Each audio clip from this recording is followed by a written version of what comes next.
রজনী মালাটা এই জন্য এত সহজ।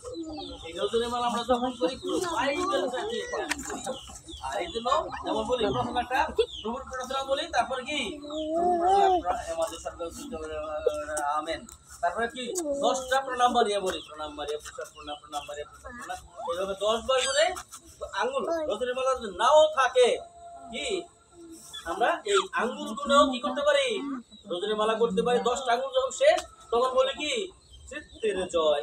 তারপর আবার বলবো কি প্রভুর প্রার্থনা, হে আমাদের স্বর্গস্থ পিতা তোমার নাম পূজিত হোক।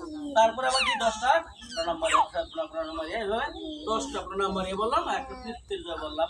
এইভাবে 5 বার বললো হয়ে যায় কি একটা মালা।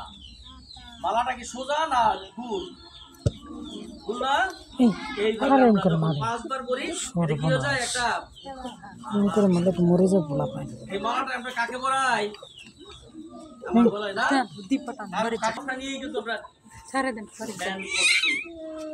এই জন্য রজনী মালাটা আমরা কাজ করতে রান্না করতেছি ওই সময় করতে পারি, মনে মনে ওই জমিতে কাজ করতেছি বা বসে আছি তখনও করতে পারি, বা শুয়ে আছি তখনও করতে পারি, বা যে কোনো সময় আমি কি প্রণাম মারি আপনার সব প্রণাম বলতে পারি না।